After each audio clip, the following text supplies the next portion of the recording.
This is the King Chasing Podcast. Here's your host, Richard Martin.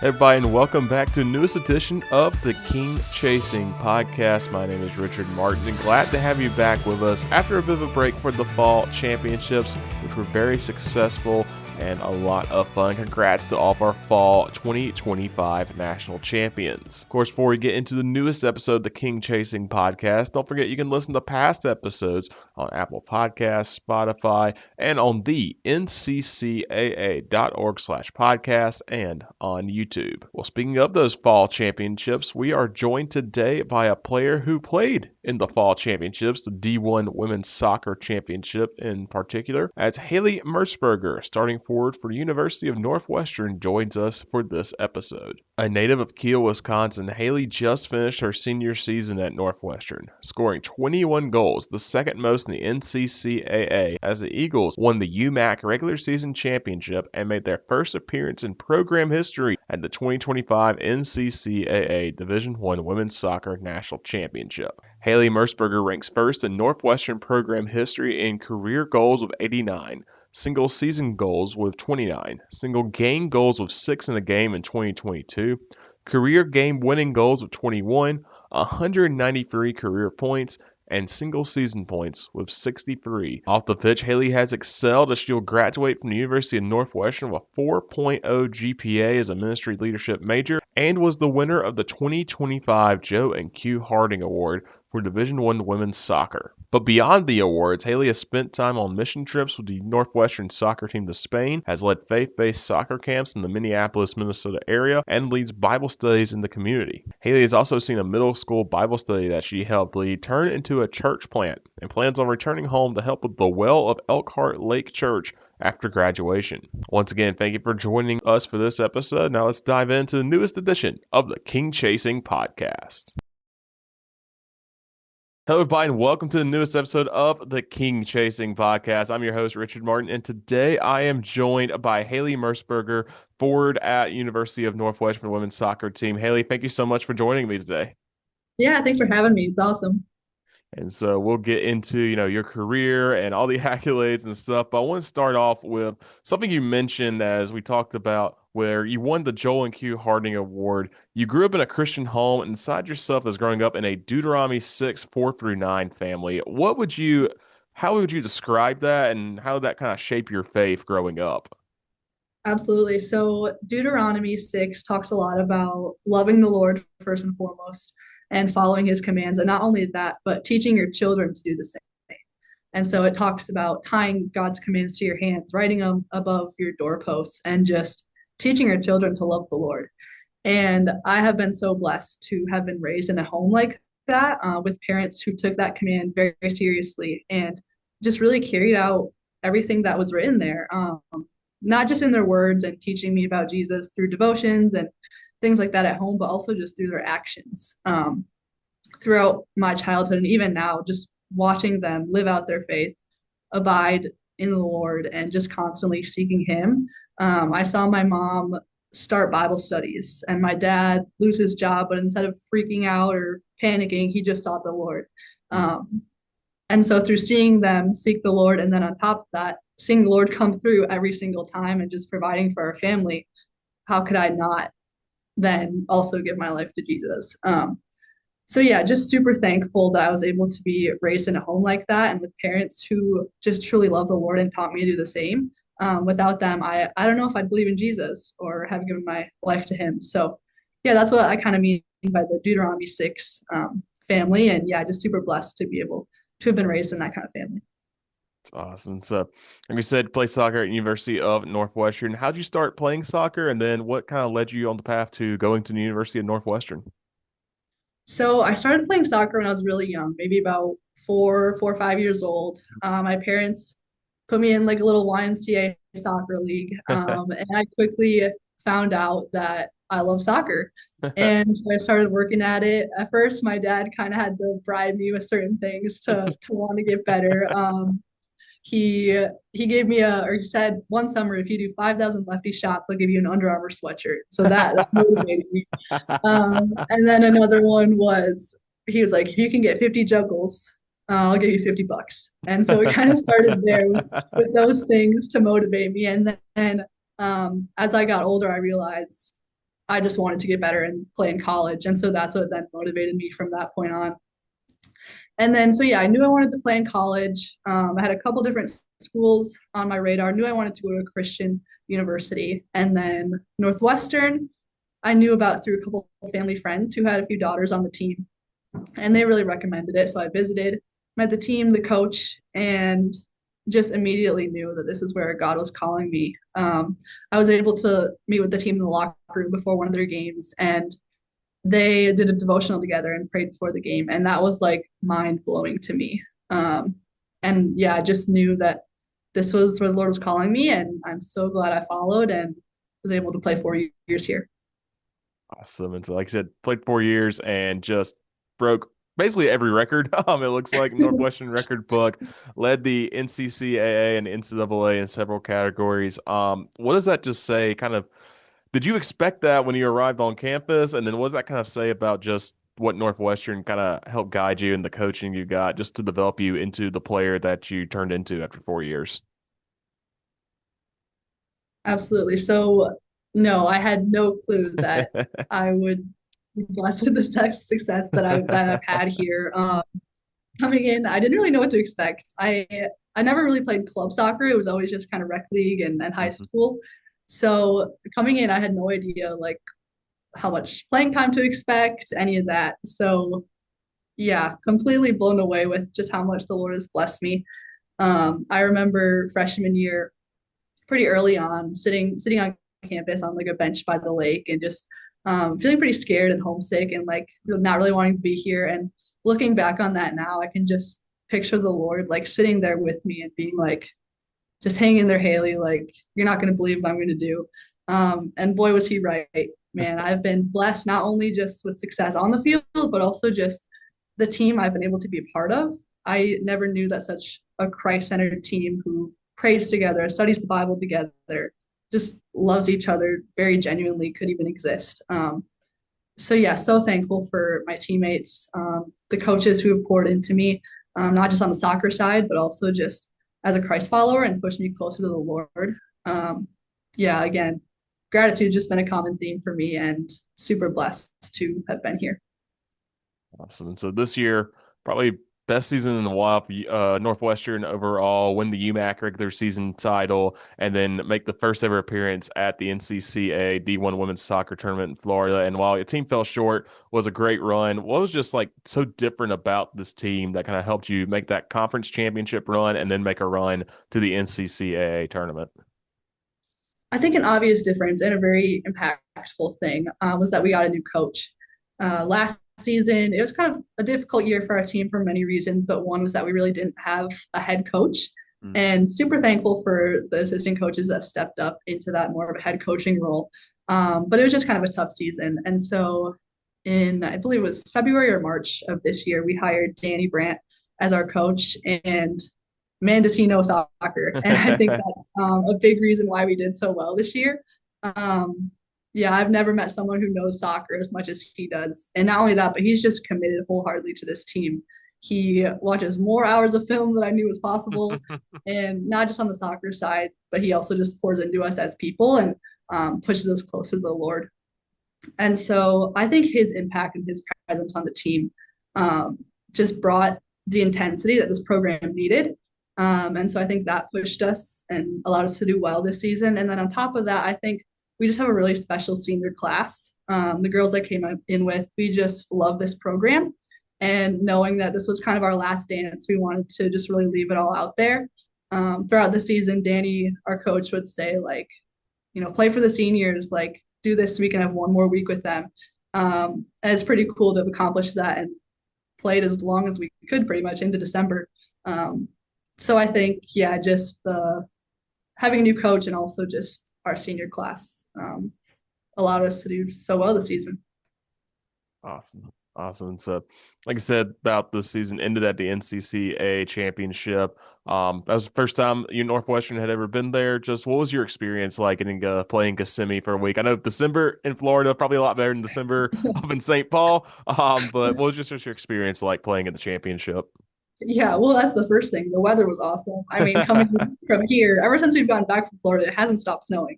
So just being able to escape the cold and play in 80-degree weather, got to go to the beach one day, which was awesome. So that was just a super cool experience. Just being able to grow even closer to my team was awesome. But also just being able to play at such a high level at a national championship was something I'd never experienced before. And what a blessing that was. What a way to end my collegiate career, or a lot of my friends' collegiate careers. So cool to be playing with against other teams who also are just Christ-centered programs. We were able to actually have a worship night one of the night with just some of the other teams. One of them Awesome. had a guitar, and we just kind of gathered at the hotel and worship. And so that was really awesome. But yeah, just being able to play at a national championship was something I never experienced before, and just a really, really special time. Awesome. And at that national championship, like we said, you won the Joe and Q Harding Award, which is our Game Plan for Life Award for D1 women's soccer. Recognizes not just on the field accomplishments, but off the field. What does that mean to you to earn the honor from the national office of that award? It means so much. Again, I sound like a broken record, but blessed is just how I feel. I don't know how else to explain it. So cool to win and or receive an award, not just for like the on the field side and success on the field, but also just an award about Christian leadership and character and service. Such a blessing. Very honored to receive it, and also just thankful again for the program that I've been able to play for, and my teammates and coaches and family who have just poured into me. Yeah, it was awesome. Also, just to be able to be at the banquet at the national tournament, and go up and receive that award, and opportunity to give a speech was really cool as well. So, yeah, it was really cool. And then we'll talk about some of the off the field stuff. But first, talk about, a couple years ago, your team got to go on a mission trip to Spain. And can you just tell us about what that experience was like, what you did over there, and just how did your team kind of grow closer together and closer to God on that trip? hmm So, yeah, between the trip to Spain or our most recent trip to the NCCAA national tournament, I don't know what was my favorite memory. They were of my collegiate trip. They were both so awesome. So for Spain, we went my freshman year, May of my freshman year, and went to a really small town. I believe it was called Hinojosa, and basically traveled from town to town and put on soccer camps for their youth clubs, which was kind of ironic because their kids are very, very good at soccer. So they were kind of teaching us stuff more than we were teaching them. But it was really cool just being able to use soccer as a common language to relate with people over in Spain. Not just youth, but we also got to play against some adult club teams, and yeah, just use soccer as a common language. And then after each camp or each game that we played, um, we would share the gospel with the people we played with. And so we use these little bracelets as ways to share the gospel with them. And each one of us, my teammates and I, would take turns after each camp going up, and there'd be a translator, and you'd explain the gospel to them, and then you give them a bracelet. So that whole experience was just amazing, just great practice, being able to share the goodness of Jesus with others. So much practice doing that, which was awesome. And it was also just kind of mind blowing that God uses soccer again as that common language, as he could any sport or anything else, to just relate with people and open up doors to be able to proclaim his good news. And then on top of that, just the experience also allowed us to grow even closer as a team. We spent 10 days over there, and just, yeah, the time we got to spend together was awesome. And that next season, my sophomore season, might have been one of my favorite seasons. So it was just, yeah, really overall awesome experience, and opened my eyes to see that soccer is a tool that can be used to grow the kingdom.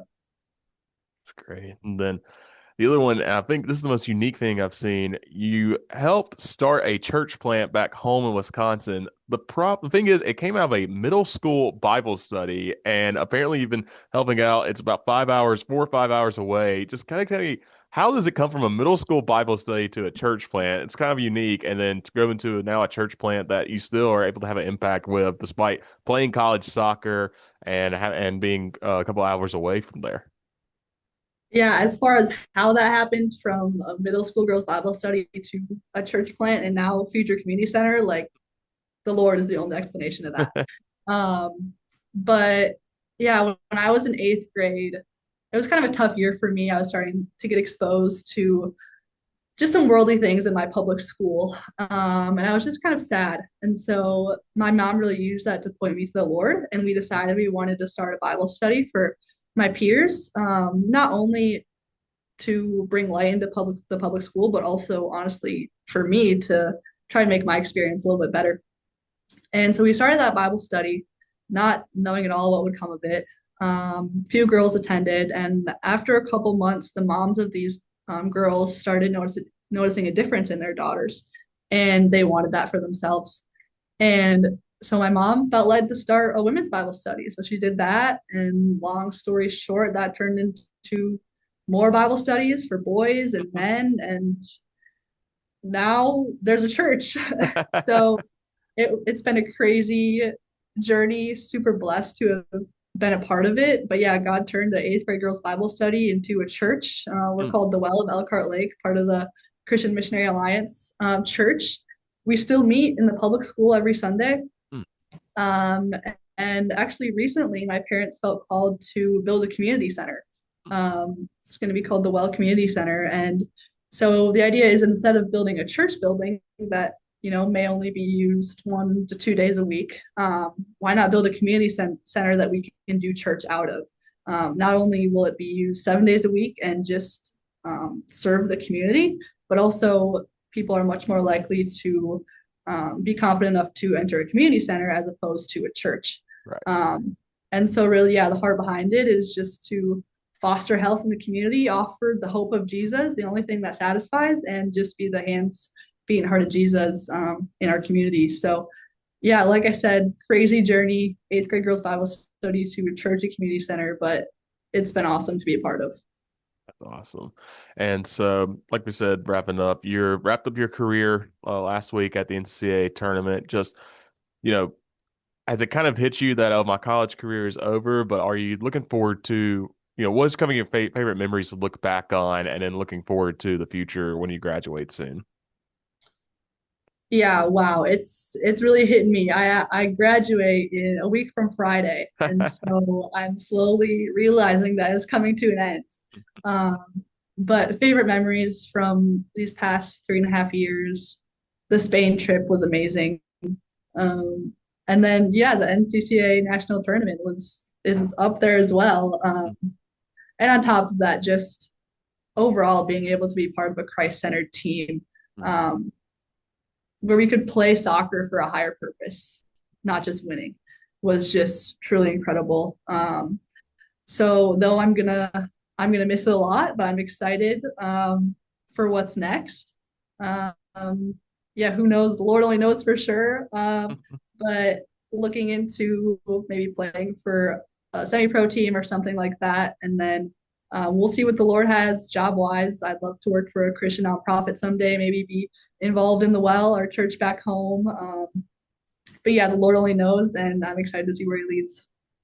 It's awesome. And so just one last thing before we wrap up is, like you said, you Bible studies turned from an eighth grade Bible study into a church. You saw the impact that you've made off the field led to not just win the Joe and Q Harding Award, but to other things happening in your community at Northwestern, your team growing together. How important is it for maybe the high school athletes who are looking to go to Christian college, or maybe the college athletes right now to just be involved with missions and with a Bible study with their team or even just locally in their community? hmm I think it's pretty clear throughout the Bible that we aren't called to keep the good news to ourselves, right? It's a pretty selfish thing. It's clear Jesus commands it. We have to go and make disciples, um, and we receive power. Like He gives us His Spirit. We're not doing it on our own. So it is. My eyes have been opened over these few years. Just being in a public school and then coming here and being poured into. It is so important to be willing to share your faith and proclaim what God has done, because ultimately that's what matters. Um, that's what's going to bring hope and life and just what our world is seeking without really even knowing it. So yeah, share your faith. Awesome. Well, Haley, thank you so much for joining us on this episode of the King Chasing Podcast. Good luck with graduation coming up. And good luck in the future. And hopefully we can meet up again down the road. And hopefully maybe you'll be back at our championships, maybe coaching or helping out in some way. Yeah, thank you so much. It's been awesome. Thanks again to Haley Mersberger for joining me on this episode of the King Chasing Podcast. It's great to talk to her about her experience at the University of Northwestern on her mission trip to Spain, helping create a church plan of an 8th grade girls Bible study, and on her experience at the 2025 NCCAA D1 Women's Soccer Championship. Well, that will do it for this episode of the King Chasing Podcast. So glad you could tune in. Don't forget to listen to past episodes of the King Chasing Podcast at the nccaa.org/podcast, on YouTube, on Apple Podcasts, Spotify, wherever you listen to your favorite podcasts. We are there. And of course, have a very Merry Christmas and Happy New Year. And we'll see you in 2026 for the newest episodes of the King Chasing Podcast.